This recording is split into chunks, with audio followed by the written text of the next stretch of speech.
ሲጋራ ፋብሪካ ነው የምሰራው። ይህ እንደ ኃጢአት ይቆጠራል ወይ? ቤተክርስቲያንስ ከሥራ አኳያ የምትከለክላቸው ስራዎች አሉ? ማርያም ነኝ ብላ የመጣችው ሴትዮ እኮ ከዚህ የተነሳ ነው። ሰዎች አንዳንድ ጥያቄዎች ሲጠይቋት ከዛ በኋላ አቦ ሲላት ወጣችና እኔ ማርያም ነኝ አለች። መንፈሳዊ እናት ናቸው ተብሎ እሳቸው ጋር በመሄድ ምዕመኑ ይድናል፣ ችግሩን ይናገራል። ከዛ ጸበል 1 ወይም 2 ወር ይዘ እዚህ ቦታ ሂዱ በማለት ይታዘዛል። ቢሮ ያስፈቀድከው ለ7 ቀን ሊሆን ይችላል። ጨርሰህ ልትሄድ ስትል ዝም ብሎ መሄድ አይቻልም። ሴትዮዋ ጋር ሄደህ መሰናበት አለብህ። መባን ስጦታን የምትሰጠው እዛ ነው። ደህናህል? አዎ። ስንት ቀን ተጠመቅ? 7 ቀን። አያስታውሱም እኮ ከዚህ በፊት አናግራቸዋል። 7 ቀን የተጠመቅከው ይቀርሃል ገና 7 ቀን። መነኩሴ ንስሐ አባት መሆን አይችልም እንዴ? እንደዛ የሚል አስተምሮ ስለሰማው ነው። ካህናቱ ፈቅደው የቅዳሴ ጸበል እየተሰጠ ግን አንዳንድ እናቶችና አንዳንድ ሰዎች አይጠጣም እያሉ የሚያከላክሉ አሉ። ጽንስ ተጨናገፈብኝ፣ ቤተክርስቲያን መግባት እችላለሁ አልችልም? እስከ መቼ? ጋብቻ አይፈጸምም በዚህ ወር።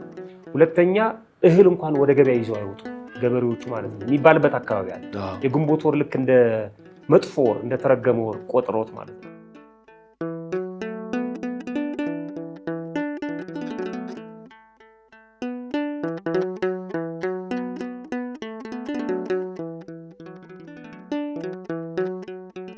ሰላም ጤና ይስጥልኝ። በመላው ዓለም የምትገኙ ወደ ቀንዲል ሚዲያ ቤተሰቦቻችን እንደምን አላችሁ? ሰላም እግዚአብሔር ከሁላችንም ጋር ይሁን።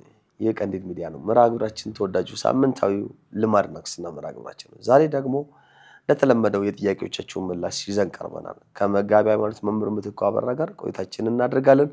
እስከ መርሃ ግብሩ ፍጻሜ አብሮነታችሁ ከኛ ጋር ይሁን ዘንድ ግብዣ እናቀርባለሁ። ክቡር መጋቢ ሃይማኖት እንኳን ደህና መጡልን። እንኳን ደህና ቆያችሁ። እባክዎ ሰላም ይበሉልን። እጅግ በጣም የተወደዳችሁና የተከበራችሁ በቀንዲል ሚዲያ ብቻ እንደተለመደው የልማድና ክርስትና መርሃ ግብር ተከታታዮች በያላችሁበት ሰላምታችን ይድረሳችሁ። እንደምናችሁ ማለት ወዳለሁ። ቀዳሚ እንደምና እግዚአብሔር ይመስገን፣ በህዝቡም በራሴም ስም እግዚአብሔር ይመስገን ብያለሁ። እንግዲህ ያው ከቀረጻ እንደዚህ ከቀረጻ ወደ ቀረጻ ፊታችን ብቻ ለቅለቅ እያልን እየገባን ነው ዛሬ። እንደዚሁ ሰፋ አድርገን ደግሞ የጥያቄዎቻቸውን ምላሽ እንመልሳለን። ዛሬም ትንሽ የተውጣጡ ነው ዛሬ የሚያነሳ ነው ሀሳቦች ከየምዕራፎቹ የተውጣጡ ናቸው። ብዙ ባለፈው የጥያቄዎች ምላሽ ላይ እንዳነሳ ነው ጥያቄ አሁን ወይ የተመለሰላቸው ነው ወይም ደግሞ በቃ ወደ ኋላ ሆኖ ሊሆን ይችላል መልሼ ያዋለው ብለው ካለመጠየቅም ሊሆን ይችላል። ብቻ ጥያቄ ቁጥራቸው እያነሰ ነው እየመጣ ያለው። እኛም የምንፈልገው እሱ ነው። አንድ ልጅ ምን አለ መሰለህ፣ ለምንድን ነው የምትማረው ሲባል አለቃ ለመቀነስ። እየተማርክ በሄድኩ ቁጥር አለቃ ትቀንሳለህ። እየተማርክ በሄድኩ ቁጥር ደግሞ ጥያቄዎች እየጠፉ ነው። ስለዚህ እኔ እንደ ቀንዲል ሚዲያ ልማድና ክርስትና ላይ ጠንከር ያለ ስራ ሰርተናል ማለት ነው። መጀመሪያ ስንጀምር እኮ በጣም ይጨንቀን ነበር፣ የቱን ወስደን የቱን እንጣል እያልን ማለት ነው። አሁን ጥያቄዎች እየጠፉ መምጣታቸው አንድ ሰክሰስ ነው በእኔ በኩልና ስለዚህ ጥሩ ነው። ይበልጥ ደግሞ መጽሐፉ ሲመጣ ደግሞ በደንብ እንትን መፍትሄ ሰጪ ነው። በመላው ዓለም የሚሄድ መጽሐፍ ነው። አሳያቸዋለሁ በደንብ ተዘጋጅተው አሁን ደግሞ ተጠርዞ እርማት ላይ ነው። ሌሎች ሊቃውንትን ደግሞ እያሳየን ነው። ቤተክርስቲያን ሊቃውንትን ደግሞ እያሳየን ነው፣ እያሳረምን ነው። ስለዚህ በደንብ ትልቅ ምስራት ይዘን እንደምንመጣ ተስፋ አለኝ። ለሁላችንም መፍትሄ የሚሆን የሚቀመጥ በመጽሐፍ ያለ ይወረሳል እንደሚለው ሁሉ የሚወረስ ነገር ይዘንላችሁ እየመጣን ነው። በጣም ትልቅዬ ከ270 ምናምን ፔጅ በላይ ያለው ነው። ስለዚህ እሱንም ይዘን እየመጣን ነው። እንግዲህ ጥያቄዎቻችሁን ምላሽም እንደዚሁም እንደ ትምህርትም ሆኖ በየሰንበት ትምህርት ቤቱም በየማህበራቱ ማስተማሪያ የሚሆን ስራ በየገጠሩ የቴሌቪዥን እና የዩቲዩብ አክሰስ የሌላቸው ሰዎች በተለይ ቁጭ አድርገው በደንብ ሪፈር ያደርጉበታል። መምህራን ይጠቀሙበታል። በየገጠሩ አብያተ ክርስቲያናት ያሉ አገልጋዮች ይጠቀሙበታል እና ዘርፈ ብዙ ነው ጥቅሙ። ደግሞ ጠንከር ያሉ ጉዳዮች ነው የመረጠው። ወደ 12 ምዕራፎች ናቸው። በቀጣይ ደግሞ ሁለተኛውን አይተን አንቆምም። በጣም ምን ያስፈልጋል የሚለውንም ነገር ደግሞ በደንብ ይዘን እንቀርባለን ማለት ነው። እንግዲህ ለዛሬ 9 ጥያቄዎችን ተዘጋጅተናል ማለት ነው። 9-10 ጥያቄዎችን ወደ መጀመሪያ ጥያቄያችን እንለፍ ማለት እንችላለን። እሺ፣ የመጀመሪያ ጥያቄያችን አት ቡዛያው ኪሮስ በሚል መጠሪያ ያሉ አድማጭ ተመልካቾች ናቸው። ቃልዎት ያሰማልን መምህሮቼ፣ አዲስ ተሳታፊ ነኝ። እንደው ለመጀመሪያ ያክል አንድ ጥያቄ ነበረኝ ስለ ንስሐ አባት። መነኩሴ ንስሐ አባት መሆን አይችልም እንዴ? እንደዛ የሚል አስተምሮ ስለሰማው ነው። ባለትዳር ቄስ ነው መሆን ያለበት ይላሉ። እንዴት ነው ብለዋል። በመጀመሪያ አዲሷ ተሳታፊያችን እንኳን ደህና መጣችሁ፣ እንኳን ደህና መጡ ማለት እንወዳለን። አዲስ ነኝ ስላለ ማለት ነው። እንግዲህ ምናልባት በመሳተፍ በመጠየቅ ሊሆን ይችላል። እንኳን ደህና መጡልን ማለት እወዳለሁ። መነኩሴ ንስሐ አባት አይሁን የሚል ትምህርት የለም ቤተክርስቲያናችን ማለት ነው። ብቻ ካህን ይሁን እንጂ መነኩሴ የሚሆን ሕጋዊ ይሁን ያገባ ግን እንደ ተጨማሪ ምክር ይሄ ተጨማሪ አስተያየት ለመስጠት ብዙ ጊዜ በዓለም የሚኖሩ ዓለማውያን በተለይ በትዳር ያሉ በእጮኝነት ዓለም ያሉ በተለይ ወጣቶች ከኑሯቸው ከህይወታቸው ጋራ የአታችመንት ግንኙነት ያለው ከመነኩሴው ይልቅ ካህኑ ነው ተብሎ የሚገመተው። አሁን ነገሮች እየተበላሹ መነኮሳቱ በከተማ ውስጥ መታየት ጀመሩ እንጂ መነኩሴ በከተማ ውስጥም የሚታይበት ሁኔታ አልነበረም። ስለዚህ የከተማ ኑሮ የምታማክረው ለከተሜ ሰው ነው እንጂ ወይም ደግሞ በብቃት ሁሉንም ነገር ያውቃል ተብሎ ለሚገመት ጻድቅ ወይም ቅዱስ ካልሆነ በስተቀር ይህንን ዓለም ንቆ ለሄደ ሰው መልሰ ስለ ዓለም ማማከር በጣም ከባድ ነው የሚሆነው። መነኮሰ ሞተ ማለት ነው። እኔ ጥያቄ ልጠይቅ ምዕመናንን። አሁን የደረሰች ሴት ልጅ ያላቸው እናቶች አስጠኝ ለልጃቸው መቅጠር ቢፈልጉ ምን አይነት አስጠኝ ነው የሚመርጡት? ሴት ከሆነች ሴት ነው። ለምን ሲባል የሴትን ነገር የምታውቀው ሴት ነች። አንድም ደግሞ ፕሮቴክት ለማድረግ ለመጠበቅ ማለት ነው። ስለዚህ በዓለም ውስጥ የሚኖሩ ሰዎች ስለ ዝሙቱ፣ ስለ ጋብቻ፣ ስለ እጮኝነት፣ ስለ ምናምን ማን ነው በደንብ የሚያውቀው? ያለፈበት ነው፣ ካህኑ ነው። እና ከዛ አንጻር ነው። ምክንያቱም መነኮሳት ስለ ድንግልና፣ ስለ ንጽህና፣ ስለ ምናኔ፣ ስለ ሰማያዊ ሕይወት የሚያውቁ መነኮሳት፣ የሚያስቡ የሚጨነቁ መነኮሳት ስለ ጋብቻ፣ ስለ ትዳር፣ ስለ ተራክቦ፣ ስለ መኝታ አለመጣጣም ልትጠይቃቸው ልትነግራቸው አትችልም። ከዛ አንጻር አንደኛ እውነት ለመናገር እነሱንም ለመጠበቅ ነው። ፈተናውን ለምንድን ነው እነሱ ጋር ይዘን የምንሄደው? የማያውቁትን ነገር በሙሉ በተለይ በዚህ ዘመን የሚፈጸሙ የኃጢአት አይነቶች በጣም ከባድ ናቸው። ያን ይዘን በሄድን ቁጥር እየተፈተኑ ነው የሚመጡት። ቀዳሚ ታስታውስ ከሆነ ደብረ ሊባኖስ ገዳም ውስጥ ጋብቻ አይፈጸምም፣ ስርዓተ ተክሊል። ለምን? መነኮሳቱ እንዳይቆጩ ነው። አየህ ለካ እንዲህ አይነት ዓለም አለ፣ ሴጣን በጣም ክፉ ነው፣ ለካ እንዲህ አይነት ዓለም አለ እንዳይሉ በቃ የብህቱና የምናኔ ህይወት ስለሆነ የሚኖሩት ደብረ ሊባኖስ ውስጥ ሆኖ ግን ሌሎች አብያተ ክርስቲያናት ላይ ይፈጸማል። ያም እንኳን አግባብ አይደለም። በቃ ገዳም ውስጥ ለምንድን ነው የሆነ ነገር ጎትተን የምንሄደው? ስለዚህ ሞር የሚመከረው ላገቡ ህጋዊ ለሆኑ ካህናት ቢሆን የንስሐችን የምንናገረውና የንስሐ አባት ቢሆኑ ይመረጣል። ግን ደግሞ ከመነኮሳትም ደግሞ በጣም ማቹርድ የሆኑ አሉ፣ በእውቀት የበሰሉ በጥሞና ያሉ ሁሉን ነገር የሚያውቁ የክርስቲያኑን ኑሮ ህይወቱን የሚያውቁ ደግሞ አሉ። የሉም ማለት አይቻልም። ግን ሞር የሚመከረው እሱ ነው። የግብፅ ቤተክርስቲያን አትፈቅድም፣ መነኩሴ የንስሐ አባት እንዲሆን አትፈቅድም፣ እርስ በርሳቸው ካልሆነ በስተቀር ማለት ነው። ያገባው ካህኑ ነው ለምዕመኑ የንስሐ አባት እንዲሆን የሚፈለገው። እነሱ ከመንፈሳዊም ባለፈ ቢያንስ የአንድ ሙያ ባለቤቶች ናቸው። ትምህርታቸውን የጨረሱ ናቸው። በጣም በአስኮላው በጣም ከፍ ያለ ደረጃ ላይ የደረሱ ናቸው። ፍሪጅ ለመግዛት ስታስብ እንኳን ያማክረዋል የትኛው ይሻላል የሚለው። በጣም የሚገርሙ ናቸው እነሱ። ተማሪዎች ሆነው ማጥናት ሲፈልጉ የትኛው ቻፕተር ላይ ማነጣጠር እንዳለባቸው ሰብጀክቱን በሙሉ ያውቁታል። በቃ ዓለማዊ ነገሩን በሙሉ እና በጣም ማቹርድ ናቸው እነሱ። ስለዚህ እነሱ አሁን በዚህ በመንፈሳዊው ህይወት በተለይ ከጋብቻ ጋር በተገናኘ ከእጮኝነት ጋር ከወጣቶች ህይወት ጋር ካህኑ ሞር አድቫይዝ እንዲያደርጋቸው ነው የሚመክሩት። እና እንደ ተጨማሪ ምክር ነው እንጂ መነኮሳት ፈጽሞ አይሆኑ የሚል የለም። ካህን ይሁኑ እንጂ ግን የማህበራዊ ህይወቱን የትዳሩን ህይወት የልጆቹን አስተዳደግ ውጣ ውረዱን የሚያውቀው ግን በዛው በትዳሩ ያለፈው ካህኑ ስለሆነ ሞር ካህናቱ ወይም መስቀል የጨበጡ ባለትዳሮች ቢሆኑ ይመረጣል ነው የምንለው። በጣም መልካም። ሁለተኛ ጥያቄያችን ሎሚ 2119 በሚል መጠሪያ ያለው አድማጭ ተመልካቻችን ናቸው። እውይ ቃለ ሕይወት ያሰማልን፣ ከእናንተ ብዙ ተማርኩ። በእውነት ግን የኔ ጥያቄ የሆነብኝ ማንኛውም ሰው በተወለደበት ቀን ነው ወይስ በተጠመቀበት ነው የክርስትና ስም የሚሰጥበት? ማለቴ ለምሳሌ አንድ ሕፃን በገብርኤል ቀን ቢወለድ የሚጠመቅበት ቀን ሚካኤል ቢሆን በየትኛው ነው የክርስትና ስም የሚሰጠው? እባካችሁ እንዳታልፉኝ ብለዋል። እውይ በጣም ስሜታቸውን ይገልጻል። በጣም እንግዲህ ውስጣቸው ገብቷል ማለት ነው። ሕፃኑ የተወለደበት ቀን ክርስትና ከሚነሳበት ቀን ጋር የሚገናኘው ለመቁጠር ብቻ ነው። ከዛ ውጭ ምንም ግንኙነት የለውም ማለት ነው። ምክንያቱም ያኛው የስጋ ልደት ነው፣ ይሄኛው ደግሞ የነፍስ ወይም የመንፈስ ልደት ነው። ከስጋ የተወለደ ስጋ ነው፣ ከመንፈስ የተወለደ ደግሞ መንፈስ ነው ስለሚል ማለት ነው። የክርስትና ዕለት ክርስትና የሚነሳ ሕፃን ክርስትና የሚነሳበት ቀን ነው ከክርስትና ስሙ ጋር የሚገናኘው ሁልጊዜ ማለት ነው። ግን አንዳንድ ጊዜ የተወለደበትን ዕለት ካህኑ የሚያውቅ ከሆነና የቤተሰቦቹን ሁኔታ የሚረዳ ከሆነ የዛ ቅዱስ ወይም የዛ ሰማዕት ወዳጆች መሆናቸውን ካወቀ ግን ሊሰይም ይችላል። ሲሰይም የሚያውቀው ካህኑ የሚያደርገው አንደኛ ቤተ መቅደሱን ነው የሚያየው። ክርስትና የሚነሳበት ልጁ ቤተ መቅደሱ ከዛ ተነስቶ ስያሜ ስለሚሰይም ማለት ነው። ለምሳሌ እኔ ክርስትና የተነሳሁት ግቢ ገብርኤል ነው፣ ሀብተ ገብርኤል ነው የተባልኩት ታቦቱ ገብርኤል ስለሆነ ማለት ነው። ሁለተኛ ቀኑን ደግሞ ያያል። ቀኑ ለምሳሌ የምትነሳበት ቤተ መቅደስ መድኃኔዓለም ሆኖ ቀኑ ገብርኤል ቢሆን የሚመረጠው መድኃኔዓለም ነው። ልክ እንደዚህ ማለት ቀኑን ደግሞ ያይና ይሰይማል። ሶስተኛ ወቅታዊ የሆኑ በዓላቱን ይመለከታል። በዓሉ ለምሳሌ ዘመን አስተርእዮ ከሆነ፣ ትንሣኤ ከሆነ፣ ልደት ከሆነ እነዚህ ነገሮች አይቶ ነው የክርስትና ስም። አራተኛ ላይ ምን ያህል መሰለ ቤተሰቡ ውስጥ ያሉ የክርስትና ስሞችን አንዳንዴ አንድ አይነት እንዳይሆን፣ አንድ አይነት ቢሆን በራሱ ችግር የለውም። ግን ደግሞ ለምን ይቅርባቸው?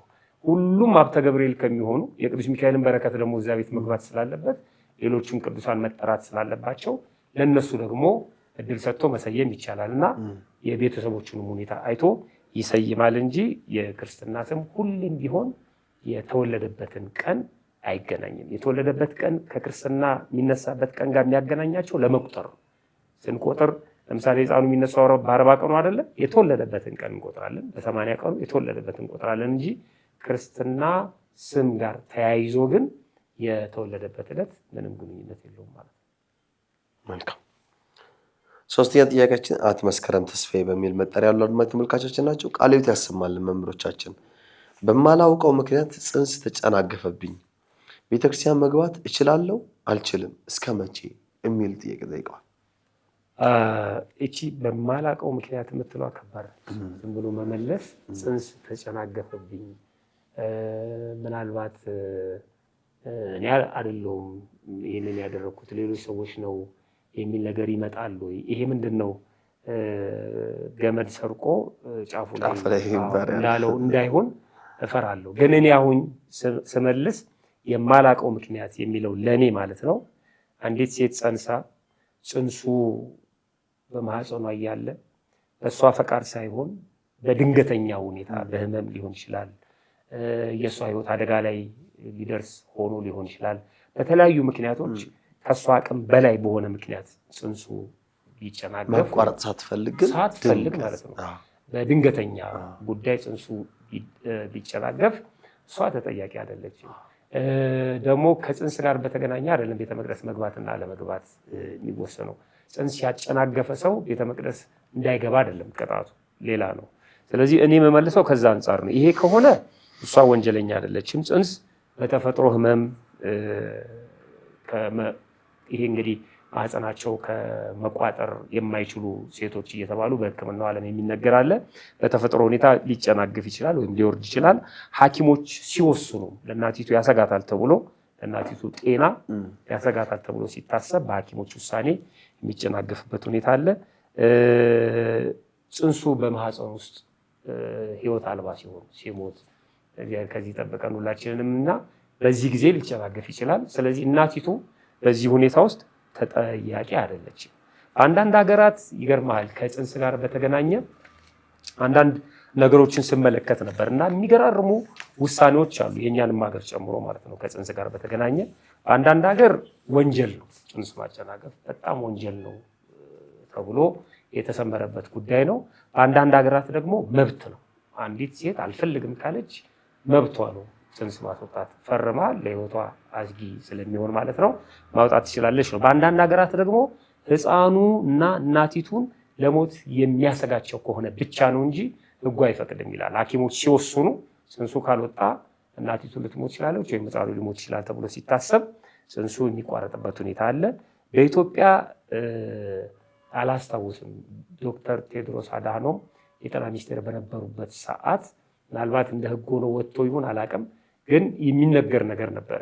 በኢትዮጵያ ተገዳ የተደፈረች ከሆነ ለሞት የሚያሰጋት ከሆነ ከዘመድ የተጸነሰ ከሆነ ጽንሱ እንዲጨናገፍ ህጉ ይፈቅዳል የሚል ነገር ሰምቻለሁ። ይሄ ማጣራት ያስፈልጋል። እንግዲህ ነጋሪት ጋዜጣ ላይ ምናምን ማጣራት ያስፈልጋል። በክርስትናው ግን በፍጹም ወንጀል በክርስትናው በፈቃድ ጽንስ ማስወረድ በጣም ወንጀል ነው፣ በክርስትና ህይወት ማለት ነው። ደግሞ ቢሆንም ቅድም እንዳልኩት ቅጣቱ በቤተክርስቲያን ቀኖና ከንስሐ አባቷ ጋር በመነጋገር የሚወሰን ነው እንጂ ቤተክርስቲያን ጽንስ ስላጨናገፍኩ አልገባም ትገቢያለሽ የሚል ልክ እንደ ወረ አበባ ጊዜ ቀላል አይደለም ማለት ነው። ስለዚህ እህታችን በማታውቂው ምክንያት ወይም በማላውቀው ምክንያት ያለችው ከሷ አቅም በላይ በሆነ ምክንያት ከሆነ ይሄ ወንጀል አይደለም። ግን ተያያዥ ችግሮች ካሉ ግን በቀጥታ ከንስሐ አባት ጋር መነጋገር ያስፈልጋል ማለት ነው። እሺ፣ ወደ አራተኛ ጥያቄያችን እናልፋለን። ፍሬህይወት ደምሴ በሚል መጠሪያ ያለው አድማጭ ተመልካቾችን ያደረሱን ነው። መምህር፣ አንድ ጥያቄ አለኝ። ቅዳሴ ጠበል ቆራቢ ብቻ ነው የሚጠጣው ወይንስ ያስቀደሰውም በየቀኑ መጠጣት ይቻላል ወይ ብለዋል። በነገራችን ላይ ይህንን ሰርተነዋል፣ ከዚህ በፊት በደንብ አድርገን ሰርተነዋል። ግን ያው ጥያቄ ስለመጣ አናልፈውም ብለን ነው። ቀደም ሲል አዎ ትክክል ነው፣ ቆራቢ ብቻ ነው የቅዳሴ ጠበል የሚጠጣው። ለምን? ሁሉም ቆራቢ ስለነበር ማለት ነው። ምክንያቱም የቅዳሴ ጠበል የተዘጋጀውም ለቆራቢዎች ነው። ሁሉም ስለሚቆርብ ሁሉም ሰው የቅዳሴ ጠበል ማየ መቁረርት ነው የሚባለው ራሱ ስሙ ራሱ ለስጋው ደግሞ ማለት ነው። ማየ መቁረርት የሚባለው ከዚህ የተነሳ ነው። ዛሬ ሁሉም ሰው ስለማይቆርብ ሁሉም የቅዳሴ ጠበል እንዲጠጣ አባቶች ፈቅደዋል። ምክንያቱም ሰዎች የስጋው ደግሞ መቀበል ወደኋላ ማለት ከጀመሩ በኋላ የቅዳሴ ጠበል ሲከለከሉ ቅዳሴውንም ወደኋላ ማለት ስለጀመሩ ቢያንስ አብቃን እያሉ መጠጣት አለባቸው ብሎ ሊቃውንቱ ስለፈቀዱ ነው። ያም ቢሆን ግን ሲጠጣ አንደኛ ለቅዱስ ስጋውና ለክቡር ደግሞ አብቃን እያለ ነው ሰው መጠጣት ያለበት። ከሌሎቹ ጸበሎች በሙሉ የተለየ ነው ቅዳሴ ጸበል። ለነማን እንደሚሰጥም ህግ ወጥቷል። ስለዚህ ለእኔ የሚገባኝ አይደለም ማለት ነው፣ ለሌሎቹ የሚሰጥ ነው። ግን እኔ በፍርሃት ልክ እንደነሱ ስጋው ደግሞ ተቀብዬ እንድጠጣው አብቃኝ እያልኩ በፍርሃት መጠጣት አለብኝ። ሁለተኛ በጥንቃቄ ሳይነጥብ ማለት ነው፣ ሳይፈስ ሳይነጥብ መጠጣት አለብኝ። ሶስተኛ ወደ ቤት መውሰድ አይፈቀድም በቤተክርስቲያናችን ማለት ነው። ለቆረበ ሰዎች ብቻ መሆኑን ፍትሐ ነገሥቱን ያስቀምጧል። ይሄንን ፍትሐ ነገሥት አንቀጽ 13 ላይ 527ኛው ቁጥር ላይ አንዱስ እንኳ ከሰሮተ ህዝብ ወይም ህዝቡ ከመሰናበቱ በፊት አስቀድሞ ወይም በሰላም ግቡ ሳይባል ስጋውን ደሙን በሌላ ህብስት አያድፈው ይላል። በሰላም ግቡ ከመባል በፊት ምግብ መቅመስ አይቻልም ይላል። አያድፈው ይልና በማየ መቁር ያልከው ማለት ነው። በማየ መቁር ወይም በማብረጃው ወይም በቅዳሴ ጸበል ከአፉ ምንም ጠብ ሳይል ያንን ይጠቀም ይላል እና ማየ መቁረሩ ይጠቀም፣ ሌላ ማበሻ በስጋው ደሙ ላይ ሌላ እህል መቅመስ የለበትም ይላል። ስለዚህ ሳይነጥብ በጥንቃቄ በሌላ ቀርተን ወደ ቤትም ሳንወስድ ለስጋው ደሙ አብቃን እያለን መጠጣት እንችላለን። አንዳንድ ቦታ እስካሁን ድረስ የሚያከላክሉ አሉ። ካህናቱ ፈቅደው የቅዳሴ ጸበል እየተሰጠ ግን አንዳንድ እናቶችና አንዳንድ ሰዎች አይጠጣም እያሉ የሚያከላክሉ አሉ። ይሄ አግባብ አይደለም። ሌላው ግን ድርገት ላይ ለምሳሌ ስጋው ደግሞ ተቀብለው ድርገት ከተመለሰ በኋላ ወይም ናኩቶ እየተባለ ማለት ነው ስጋው ደግሞ ለተቀበሉ ሰዎች ብቻ ሲታደል ሌሎቹ መጥተው የቅዳሴ ጸበል የሚጠይቁበት ሁኔታ አለ። ያኔ አይፈቀድም። አሜን እስኪባል መጠበቅ አለባቸው እነሱ። ምክንያቱም ያ ለቆረቡ ሰዎች ብቻ ነው። ስንቆርባው እዛ ጋር እንወስዳለን። ካልቆረብን ግን አሜን እስከሚባል ድረስ ጠብቀን መጠጣት አለብን። አሜን ግን የሚባለው በጣም የሚቆይ ከሆነስ ግን መምህር እዚህ ጋር የቤተክርስቲያኒቷ አሰራር ነው። አንዳንድ ጊዜ ምን አለ መሰለ ወደ ውጭ ይወጣል ጉባኤው እና ታምረ ማርያም ይነበባል። መሄድ የሚፈልጉ ሰዎች እንዲጠቀሙ የሚያድሉበት ሁኔታ አለ። አንዳንድ አብያተ ክርስቲያናት ደግሞ ለቆረቡ ሰዎች ብቻ ይሰጡና ያስገቡታል። ካስገቡት ምንም ማድረግ አትችልም፣ ጠብቀ መውሰድ ነው፣ ተከራክረ መውሰድ አትችልም ማለት ነው። የሚመረጠው ግን አሜን እስከሚባል ድረስ መጠበቁ ነው። ምክንያቱም ለቆረቡ አይደል ወደሚሰጠው አፋቸውን እንዲያብሱበት ነው አይደል፣ ማየ መቁረር ነው። ከኛ ጋር ምንም ግንኙነት የለውም፣ እኛ አልቆረብንም። በዚህ እንኳን ደጅ መጥናታችንን መግለጽ መቻል አለብን ቢያንስ ማለት ነው። ስለዚህ መቀበል ማነው መጠጣት የለብንም ማለት ነው። በጣም መልካም። እሺ፣ አምስተኛ ጥያቄያችን አት መስከረም ወልዴ በሚል መጠሪያ ያለው ተመልካቾችን ያደረስናቸው። እንደምን ሰነበታችሁ መምህሮቼ፣ እባካችሁ አንዲት ጥያቄ ለመጠየቅ ነበር።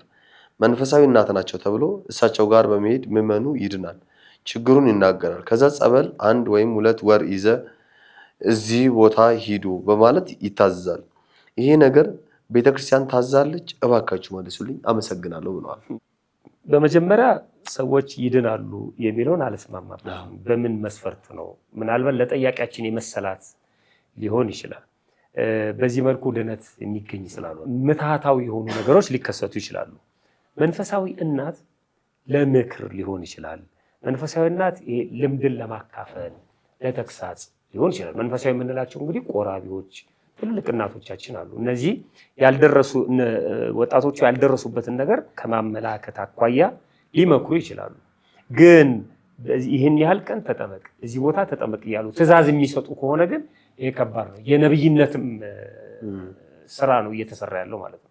በዚህ ዙሪያ ደግሞ ቤተክርስቲያናችን እንዲህ አይነት ነገር አላሰናበተችም። ሴቶች ይህንን እንዲያደርጉ ያውም በክህነት ብቻ የሚሰራ ስለሆነ ይሄ ማለት ነው፣ በካህኑ ብቻ የሚሰራ ስለሆነ ነው።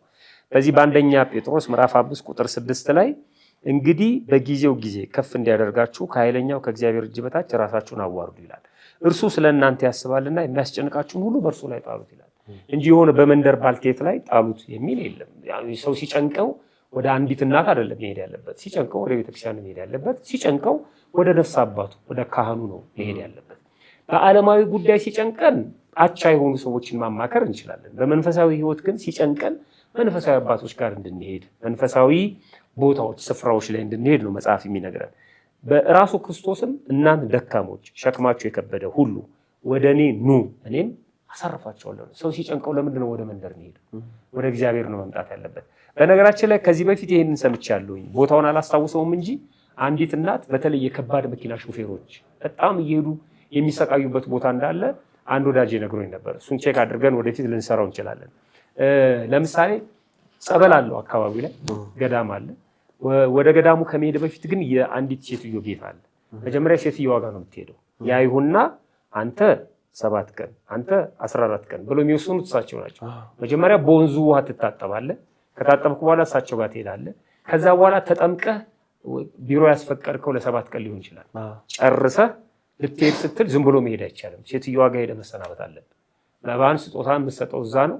ድናሃል? አዎ። ስንት ቀን ተጠመቅ? 7 ቀን። አያስታውሱም እኮ ከዚህ በፊት አናግራቸዋል። 7 ቀን ተጠመቅከው? ይቀራሃል ገና 7 ቀን ብለው እንደገና ደግሞ ይመልሰዋል። እንዳትሄድ ትፈራለህ፣ አንዴ ስለተቀበልካቸው ማለት ነው። ጥሰህ እንዳትሄድ ማለት ነው። እንዳትቀር ደግሞ ስራ እዚህ እንጀራ። ብዙ ሰዎች ከስራ የተባረሩ አሉ፣ ከትዳራቸው ጋር የተቆራረጡ አሉ። ይህን ሮሮ አምጥቶ ነግሮኛል። እና በእሳቸው ውሳኔ ገዳሙ ውስጥ ያለውን ስራ ጨርሰ ግን ሴትዮዋ ሂድ ግባ የሚሉ አዛዥ የሆኑበት ሁኔታ አለና ጠበሉ ላይ ለ7 ቀን ለ14 ቀን እያሉ እስከ መወሰን ደረጃ የሚደርሱ። ስለዚህ እኚህ እናት ምን አይነት እናት ናቸው? እኚህ እናት በእኔ ህይወት ላይ የሚወስኑ ማለት ነው። ቅድም እንዳልኩት የሚያማክሩ፣ የሚገስጹ፣ የሚያስተምሩ እናቶች የሉም ማለት አይደለም። ግን 7 ቀን ተጠመቅ፣ ይሄ እኮ ጥንቆላ ነው። 14 ቀን ተጠመቅ፣ ከዚህን ቀን እስከዚህን ቀን እዚህ ጸበል ሂድና ቆይ ብሎ መወሰን በጣም ከባድ ነው። ማማከርና መወሰን ስለሚለያይ ማለት ነው። በዚህ በአንደኛ ጢሞቴዎስ መልእክቱ ቅዱስ ጳውሎስ ምዕራፍ 4 ቁጥር 7 ላይ ነገር ግን ለዚህ ዓለም ከሚመችና ልብ አድርግ፣ በደንብ ነው የጠቀሰው። ለዚህ ዓለም ከሚመችና የአሮጊቶችን ሴቶች ጨዋታ ከሚመስለው ተረት ራቅ ይላል። ይሄ ለእኔ ተረት ነው። የአሮጊቶች ሴቶች ጨዋታን ከሚመስል ተረት ማለት ነው። አንዳንዴ እናቶቻችን ያለፉበትን ነገር የአሁኑም ወጣቶች በዛው እንዲያልፉበት ከመጨነቅ አኳያ የሚናገሩታል። ያም ቢሆን ሚዛናዊ በሆነ መልኩ ነው የምትፈጽመው። ይሄ ደግሞ ከበድ ያለ ነው። እዚህ ገዳም ሂድ፣ 7 ቀን ተጠመቅ፣ እንደዚህ አድርግ ማለት በጣም ከባድ ነው።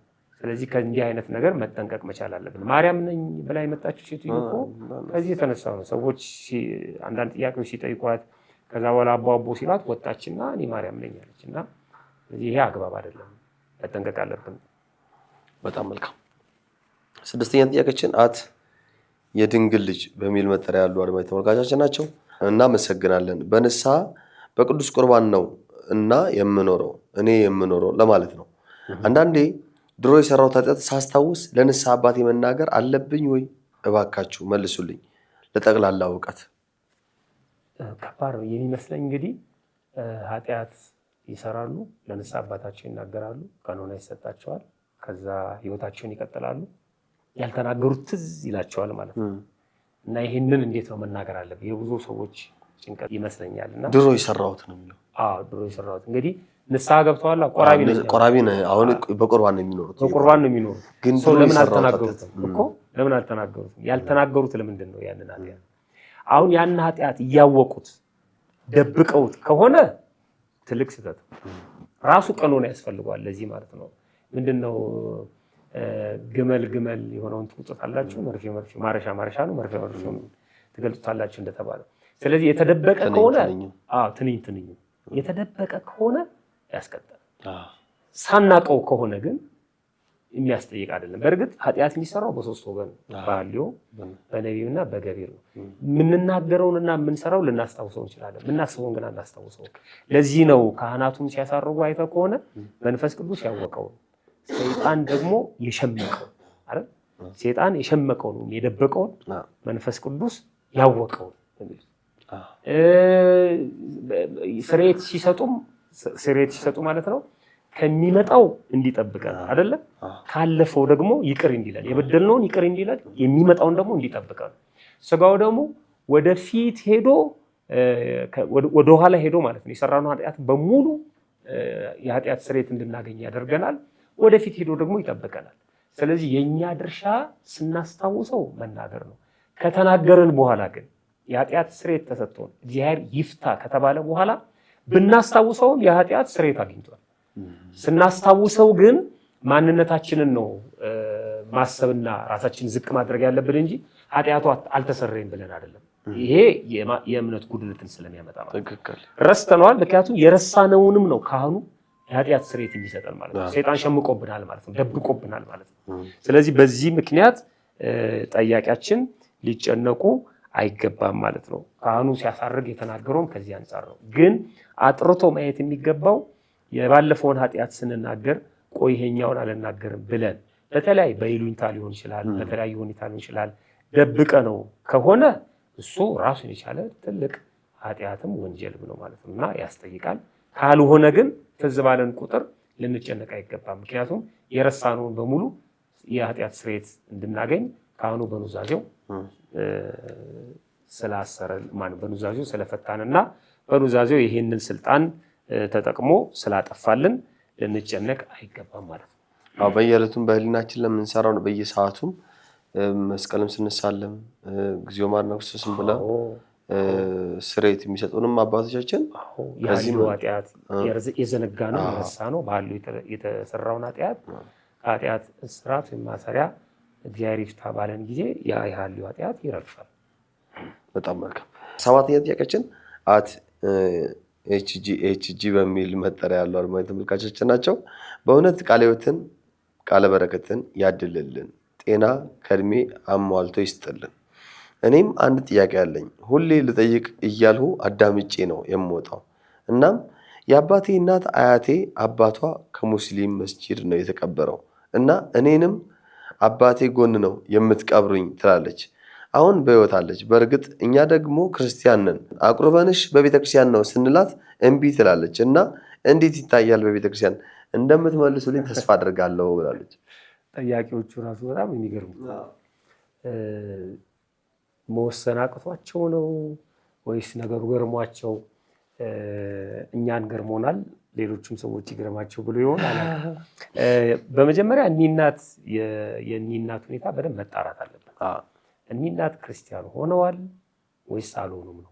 ምክንያቱም አቁርበንሽ ምናምን ይላል እና ግን ይመስለኛል ክርስቲያን መሳልኝ እኮ ማለት ያው መጨረሻ ላይ አይደለ ይሄ አሁን እኛ ጋር የተለመደው ነገር ልክ በቃ ቁርባንን አባታቸው ግን የእሳቸው አባት ግን ሙስሊም ነበሩ እና በመስጊድ ነው የተቀበሩት። ይህን መዘንጋት የለብን እና እኚህ እናት ወደ ክርስትና መጥተዋል ወይ? አሁን ከመጡ ነው የምንመልሰው።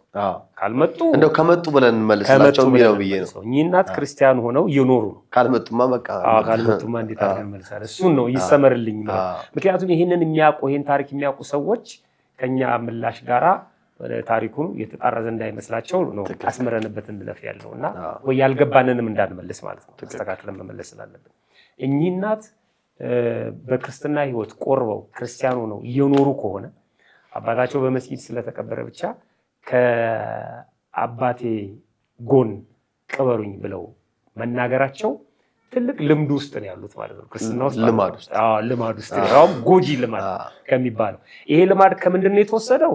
ባለፈው ሰርተነዋል። ደብረ ሊባኖስ ቀብሬን ደብረ ሊባኖስ አድርጉ ከሚለው ጋር ምንድነው ከመጽሐፍ ቅዱስ ነው የተወሰደው። ትልልቆቹ አባቶቻችን ቀብራቸውን ከሌሎቹ ትልልቆች አባቶች ጋር እንዲያደርጉላቸው፣ ለምሳሌ ዮሴፍ አባታችን ቅዱስ ዮሴፍ አባቶች የመቃብር ቅበሩኝ ብሎ እስራኤል ከባርነት ሲወጣ አጽሙን ይዘውት እንደወጡ መጽሐፍ። ስለዚህ ይሄ ፍትሐ ነገሥቱም ይላል ካህን ሲሞት ከሱ በላይ ክብር ካለው አባት ጎን ይቅበሩት ይላል። እንግዲህ ከቅዱሳን ጎን መቀበር መጽሐፍ ቅዱስም ያዛል፣ ፍትሐ ነገሥቱም ያዛል። ያቺ ፍላጎት ነች አሁን ከሚወዱት ጋር ከገሌ ጎን የሚሉት ስለሚወዷቸው ነው አባታቸውን። አየህ ከፍቅራቸው የተነሳ ነው ይላል። ግን ሃይማኖት ደግሞ አለ ተሰምሮበታል ማለት ነው። እሱን አላስታወሱትም እሳቸው ልማዱ ውስጥ ነው ያሉት። ሃይማኖቱን ግን ዘንግተውታል። ወይ እኚህን እናት በደንብ ስለ ሃይማኖቱ ሳናስተምራቸው ነው ክርስቲያን ያደረግናቸው ማለት ነው። ችግር አለ ማለት ነው። አምነውበት ተረድተውበት ቢሆን ኖሮ አይጠይቁትም ነበር። እርግጠኛ ነኝ አሁን ቆራቢ አንድ እናት እኔ መስጊድ ልቀበር ይላሉ ብዬ አልገምትም። ምክንያቱም በእኛ ስታተስ ስንመለከተው እናቶቻችን በጣም ጥንቁቆች ናቸው። አይደለም ስለሚቀበሩበት ስለሚከፈኑበት ከፈን እንኳን አዘጋጅተው ነው ኤቭሪቲንግ አዘጋጅተው ቁጭ አድርገው በዚህ ነው የምከፈነው በዚህ ነው የምገነዘው ብለው ሁሉ የሚጠነቀቁ ናቸው። እና ስለዚህ ችግር አለ ማለት ነው ቤተሰቡ ጋር። ይሄ ከሆነ በጭራሽ የሚሆን አይደለም። ጨለማና ብርሃንን አንድ ማድረግ በጣም ከባድ ስለሆነ ማለት ነው። ተጠምቀው ከሆነ ልማድ ላይ ነው ያሉት። መቃብሬ አንድ ላይ አድርጉት የሚባለው በክርስትና ሕይወት ላሉ ሰዎች ካልሆነ በስተቀር በፍጹም አይቻልም። ይሄ የመጣው ደግሞ ቅድም እንዳልኩት ከቅዱሳን አጽም ጋራ አብሮ የመቀበር ክርስቲያኖች ደብረ ሊባኖስ፣ ዝቋላ፣ ሌላም ቦታ ሄደን የመቀበር ነገር ስላለ ነው። የባለፈውን ቪዲዮ ገብተው ማየት ይችላሉ።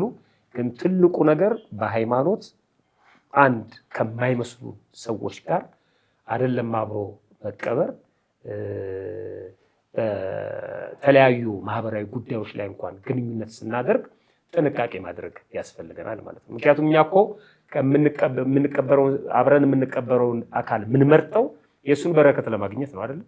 የእሱን በረከት ለማግኘት ነው። ስለዚህ ያ አብሮኝ የሚቀበረው አካል ምንድን ነው ብቃቱ? ደብረ ሊባኖስ እኮ ቀበሩኝ ስንል ተክለ ሃይማኖትን ፈልገን ሌላ ነገር እኮ አይደለም። ዝቋላ ልቀበር ስንል ገብረ መንፈስ ቅዱስን ፈልገን ነው።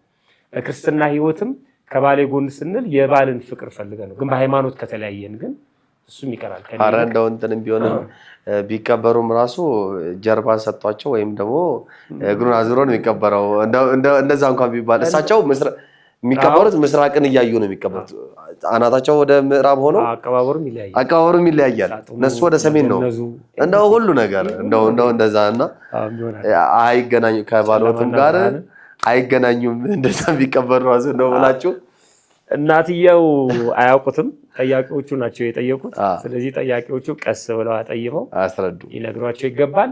ይህንን ተናዘው ቢሞቱ እንኳን እና ቤተሰብ ይህንን ባያደርግ ተጠያቂ አይደለም በዚህ ማለት ነው። ራሳቸውን የጠበቀው እንጂ ኑዛዜውን አላከበረም ተብሎ ያ ቤተሰብ አይጠየቅም። ስምንተኛ ጥያቄያችን አትረዴት ስለሺ በሚል መጠሪያ ያለው አድማጭ ተመልካቻችን ናቸው። ሲጋራ ፋብሪካ ነው የምሰራው፣ ይህ እንደ ኃጢአት ይቆጠራል ወይ? ቤተክርስቲያንስ ከስራ አኳያ የምትከለክላቸው ስራዎች አሉ ወይ ብለዋል። ይሄ ነው ከባድ ጥያቄ። በጣም ፈታኝ ወጣ እንዳለን እንጀራ። እኔ ግን አሁን ጠያቂያችን አይሆንም ብንል ያቋርጡታል ስራቸው? አይ እንደዛማ እንዴት ይሆናል? በዘፍጥረት ምዕራፍ 3 ቁጥር 19 ላይ መነሻ አለው። አዳምን ያለው እግዚአብሔር ወደ ወጣበት መሬት እስክትመለስ እስከ ሕይወትህ ሕቅታ ድረስ ማለት ነው በፊት ወዝ እንጀራን ትበላለህ ነው። አጭበርብረ ዘርፈ የሌላውን ሰው ጎርተ ምናምን ሳይሆን ላብህን ጠብ አድርገህ። ያ የሚያሰራ ሰው ሃይማኖት ሊኖረው ይችላል ላይኖረው ይችላል። እሱ አይመለከትም። አንተ በወዝ በላብ በፕሮፌሽንም የምንሰራ ሰዎች አለን አይደል? ለምሳሌ የመኪና ሹፌር ነህ። ሰውየው እኮ ሰው ሊገል ይሆናል ተሳፍሮ ሄዶ አንተ ሂሳብህን ተቀብለ ይወርዳል። እሱ የሚጠየቀው በሱ ነው። ለምንድን ነው ሰው የገደለው ሰው ያሳፈርከው ማለት አትችልም። ሰው ልገል ነበረ መኪና ፈልጌ ነበር ተባበረኝ ካለ ያኔ ነው የምታውቀው። ግን እሱ ሰልፍ ላይ ሆኖ ስለጫንከው በሱ ሰውዬ ህይወት ልትጠየቅ አትችልም። ስለዚህ ተጠያቂው ሲጋራ ፋብሪካውን ያቋቋመው አካል ነው። ሲጋራ እያመረተ ሰራተኞቹ ምንም ሊያደርጉ አይችሉም። ይሄ የኔ ሐሳቤ ነው።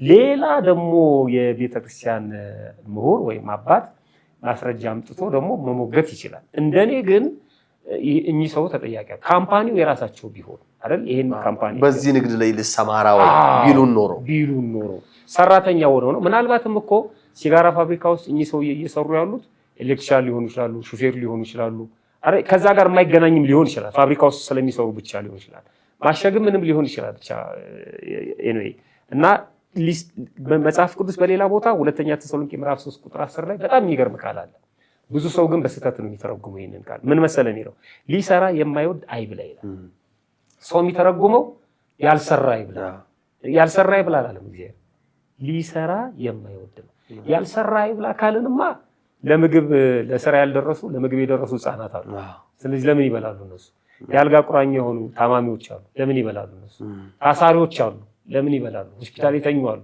አልሰሩም ስለዚህ መብላት የለባቸው ልንል ነው እነሱ አይሰሩም እንጂ ሊሰሩ አልወደዱም አይባሉ ሳይወዱ በግድ ነው ከስራ ባፍ አይሆኑ ሊሰራ የማይወድ ግን ሀኬተኛ ነው ልግመኛ ነው አይ ጉልበት አለው ጊዜ አለው መስራት ይችላል ግን መስራት አይፈልግም ሰነፍ ነው ይሄ እንዳይበላ ስለዚህ መስራት አለብን ማለት ነው ላባችንን ጠፋ አድርገን መስራት አለብን ሁሉ ጊዜም ቢሆን የምንሰራው ስራ ላይ ጥንቃቄ ማድረግ ያስፈልጋል በተቻለ አቅም ማለት ነው ስራ መምረጥ ሃይማኖታችንን ክርስትናችንን ሰባዊነታችንን ነፍሳችንን የሚያጠለሽ የሚያቆሽሽ ነገር ከሆነ ሁሉ ጊዜም መጠበቅ መቻል አለብን አንደኛ ከሃይማኖታችን አስተምሮ አንፃር ሁሌ ስራ ስንሰራ ሃይማኖታችን የሚያስተምረውን ቼክ ማድረግ አለብን ስራ የመምረጥ ኦፖርቹኒቲው ካለን እድሉ ካለን ማለት ነው ለምሳሌ ሀገር አማርጠን መሄድ እድሉ ቢኖረን የት ሀገር ነው መሄድ የምትፈልገው አሁን ከፍለህ መሄድ የምትፈልገው የት ሀገር ነው ኢየሩሳሌም ነው አይደለም ከፍዬ የሚሄደው ግብጽ ወይም ግሪክ ለመጎብኘት ማለት ነው አረብ ሀገር አይሄድም ከፍዬ በስራ ካልሆነ በስተቀር ማለት ነው ስለዚህ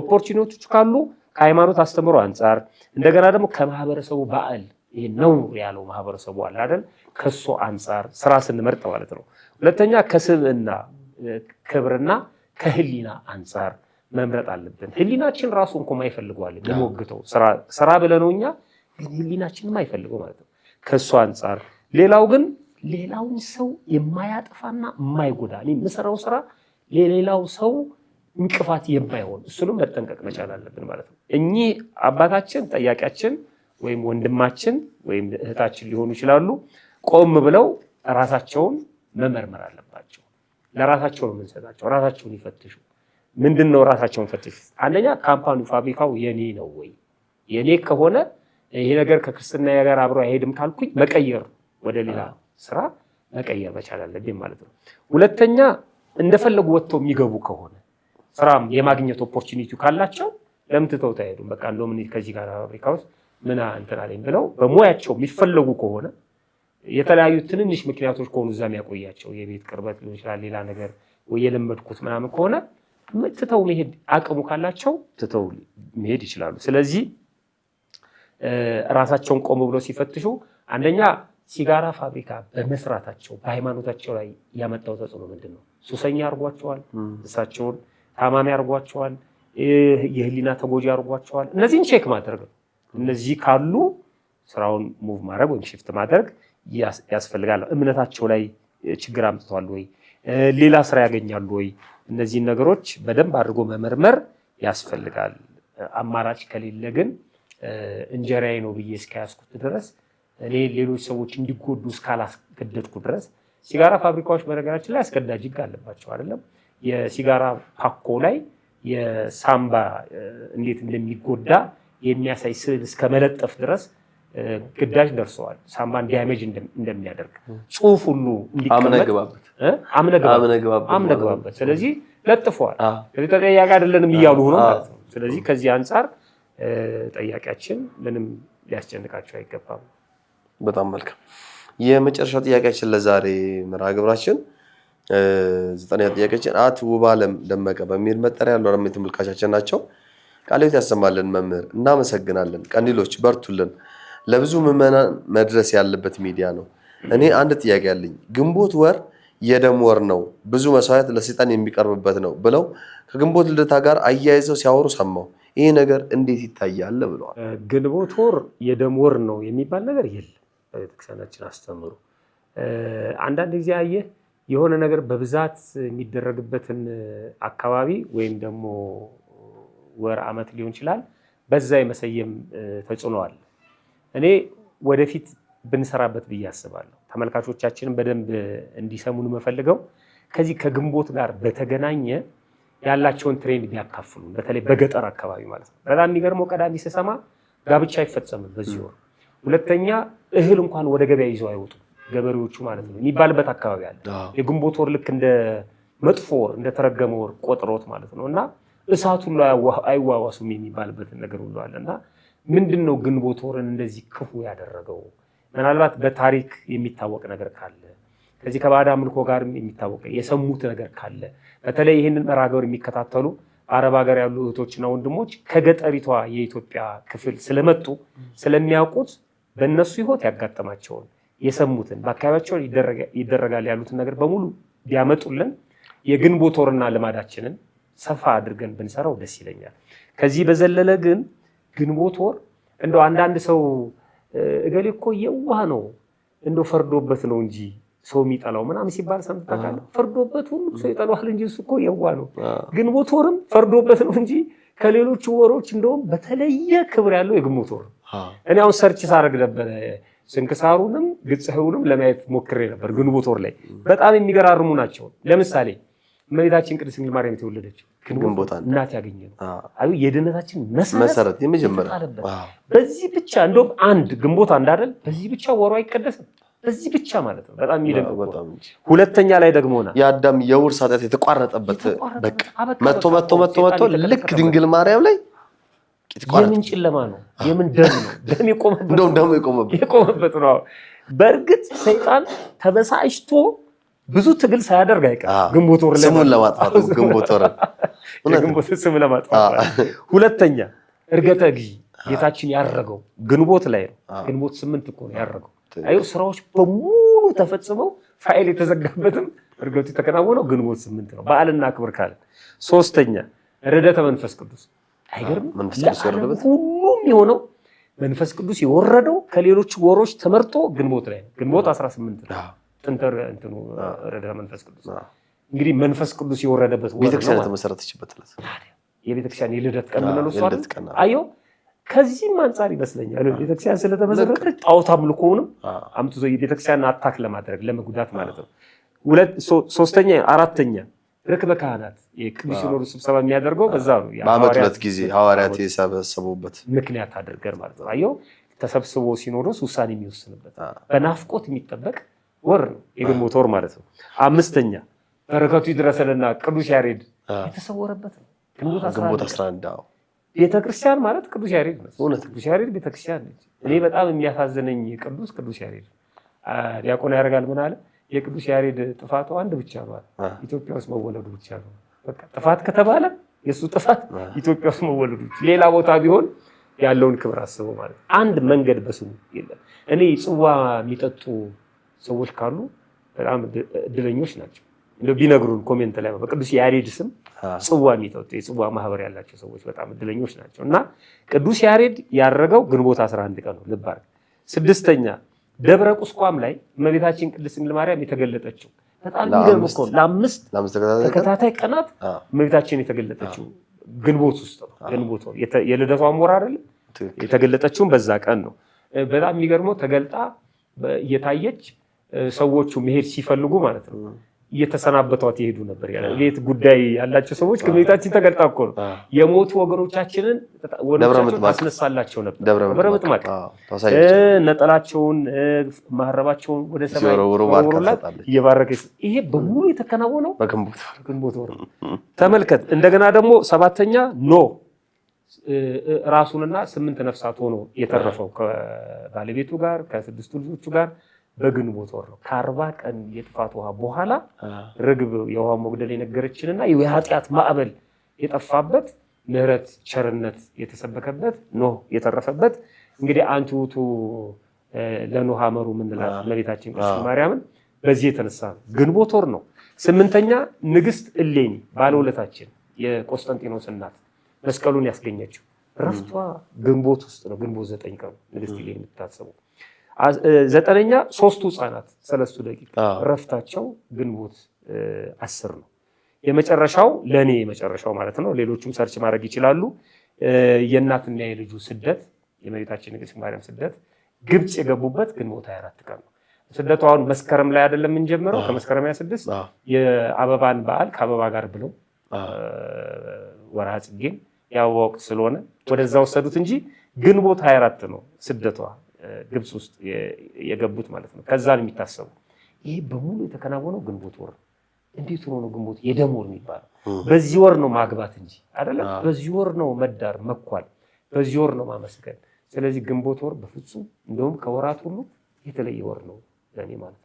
ጠያቂያችን ግን እግዚአብሔር ያክብርልን። በጣም እንደዚህ ወደፊት ግን በስፋት እንሰራዋለን። እንደዚህ ሰርች አድርገው እንዲመጡልንና በደንብ አብራርተው እንዲያስተምሩን ስላደረጉልን ጠያቂያችንም በዚሁ አጋጣሚ ለማመስገን እወዳለሁ። የዛሬ የያዝናቸው ጥያቄዎች እዚህ ላይ ያበቃሉ። እጅግ በጣም ጥሩ እና ደግሞ ቀለል ብለው አጠር ብለው ለሌሎች ማስተማሪያ የሆኑ ዘንድ የተዘጋጁ ናቸው። በጣም ጥሩ አድርገህ አስተምረናል። እግዚአብሔር ያክብርልን፣ ቃልህ ያሰማልን። ምናልባት በመጨረሻም ታስተላልፈው መልዕክት ካለ?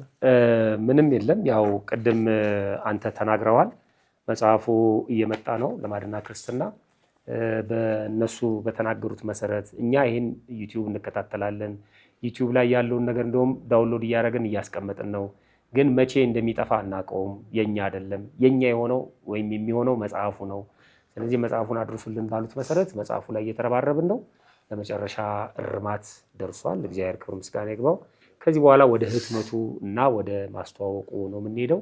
ከዛ በፊት ግን የመጽሐፉ ከቨር ላይ የመጽሐፉ ህትመት ላይ የመጽሐፉ ስራዎች ላይ መሳተፍ እንችላለን የሚሉ ሰዎች ካሉ እግረ መንገዱን ልናሳተፍ እንችላለን። የሚሰማቸውን ስሜት ምክርም መለገስ የሚችሉ ሰዎች ካሉ ክፍት ነው ለማለት ነው። እገዛ ማድረግ የሚችሉ ማንኛውም ሰው እንግዲህ በራችን ክፍት ነው። የጋራ ነገር ነው። ስለዚህ እኛም ብቻ ሳይሆን ማዕከሉ ያው ጠቅላላ መጽሐፍት ሲታተም አንድ መጽሐፍ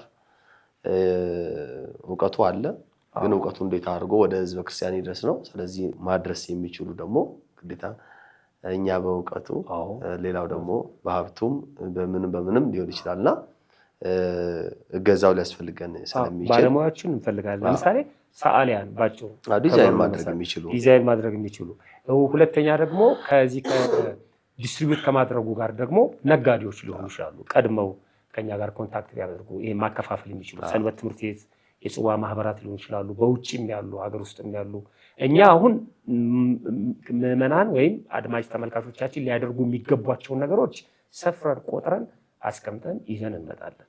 ስራውም ያለበትን ሁኔታ ማለት የሚያስፈልጉን ነገሮች የዛ ጊዜ ግን ያው የእናንተን ትብብር እንፈልጋለን። ለማንኛውም ተዘጋጅታችሁ ጠብቁን ነው የምንለው። ትጋት ብርታት ስለሆናችሁን ግን እጅግ በጣም እናመሰግናለን። እግዚአብሔር ይስጥልን። የተወዳችሁ የቀንዲል ሚዲያ ቤተሰቦቻችን እንግዲህ ይህንን መርሃ ግብር እስከ መጨረሻው በመመልከት ለሌሎችም ሼር በማድረግ የቀንዲል ሚዲያ ዩቲዩብ ቻናሎችን ሰብስክራይብ እያደረጋችሁ ሌሎቹንም መርሃ ግብሮች እንድትከታተሉ ግብዣ እናቀርባለሁ። ሳምንት በትምህርቱ እስከምንገናኝ እስከ ሳምንት ቸር እንሰንብት።